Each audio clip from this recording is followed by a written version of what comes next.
Hi, my name is Nora Spangler. I'm with Stellar Realty Northwest here in Bend, Oregon. And today I'm going to talk about what happens in our market when we have high interest rates plus high prices. What does that mean for buyers and sellers? And I will tell you about one particular builder in Bend and sisters, and they are offering $20,000 as a credit to any buyer for the month of September. So stay tuned for that. Our median single family home price for the month of August of all the homes that sold, the middle point was just over $762,000. That's actually a drop of about 6% from July, which it was over $800,000. So it did come down a little bit more. And I would expect as we move into the fall and winter, it could drop a little bit more, but that's normal. That is our normal cycle of home prices. The seasons also affect days on market and other things, which we'll talk about in a minute. So how do we know, with the changes happening and our prices dropping, how do we know the reason for that? Is it just seasonal? Is it something happening in the market that you should be aware of? Let's look at the data. The data always tells us the truth.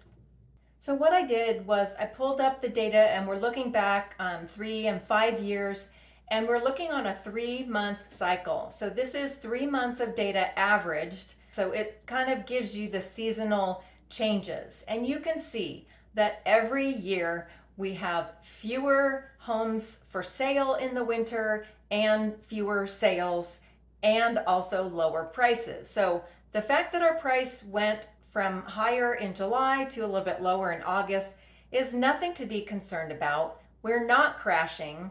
And the reason I know that is because we don't have enough inventory. We're at about 3 months of inventory. We were at 2 months, so we do have more homes on the market, and that is connected to the days on market. So we were at single-digit days on market.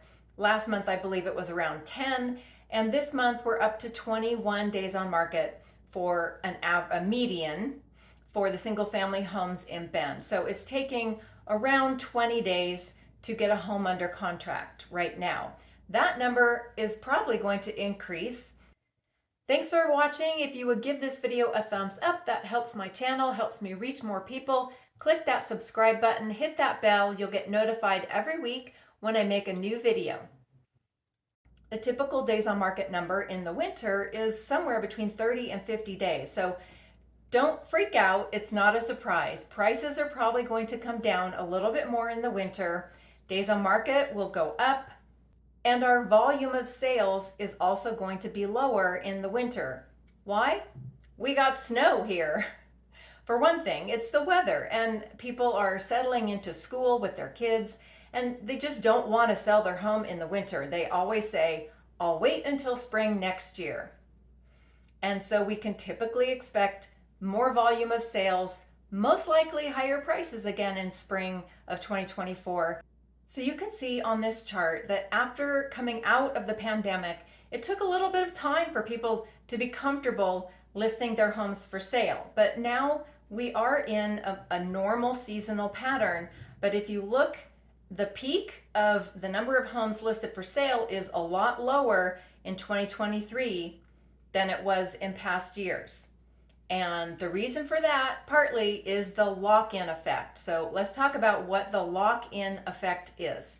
I'm sure you're aware how high interest rates are and how low they were in that 2 to 3% range right before and then during the early pandemic years. So over 90% of current mortgage holders have an interest rate of 6% or lower. 82% have an interest rate lower than 5%, and 62% have an interest rate on their current mortgage of less than 4%. So these people are not letting go of those low mortgages because they know they're going to have to buy at the rates now, which are around 7%.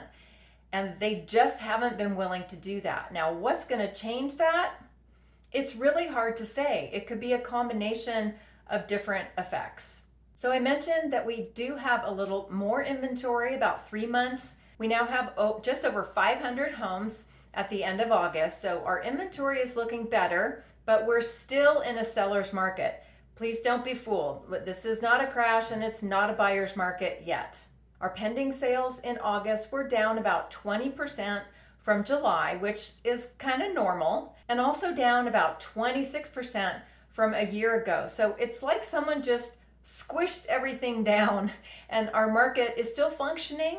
There are buyers and sellers active in the market, but it's just a lot less volume. The overall sales volume doesn't really affect buyers and sellers, but it does affect the economy in Bend. It affects realtors, people who work in title, the building trades, everyone involved in the home industry is affected when about 1/3 of the sales that normally happen are not happening. So it's very much a lower volume market, but it is still moving. So who are the buyers and sellers? Well, sellers right now are typically people that need to sell. There has to be a strong motivation for them to get rid of that low interest rate and to buy something else at a higher interest rate. We have a lot of people who retire here to Bend. And so many times they're selling a home. They come to Bend with a big amount of cash to put down on a home. So the interest rate factor, not really a big deal for those people that have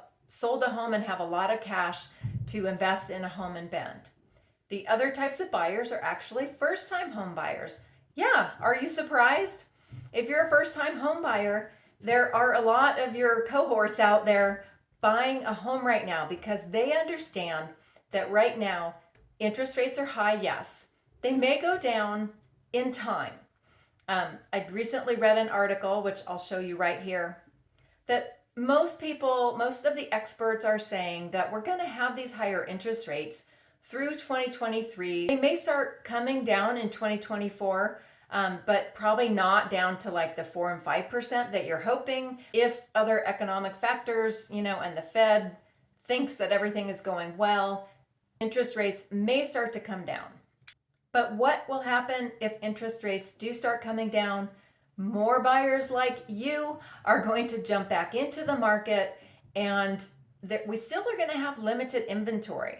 So it could be another kind of pandemic situation where we have multiple offers and high competition, which in turn is going to raise the prices. So really, what's better? Grabbing a home now with low competition, lower prices, and a higher interest rate?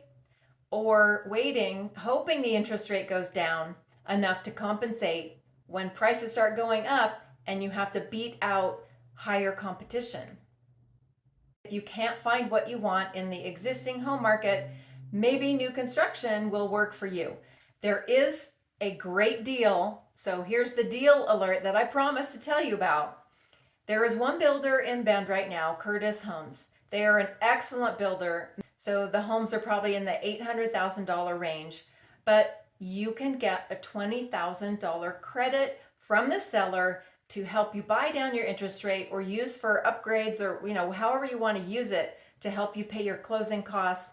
You should always speak with your lender and find out what the best use of that money is. But obviously right now, if the high interest rate makes that payment unaffordable for you, then having $20,000 to put toward a rate buy down, whether it's permanent or temporary, that's a really big bonus. So good deal, Curtis Homes. Thanks for doing that. And hey, if you're interested, reach out to me. Always happy to help you look at any homes in Bend.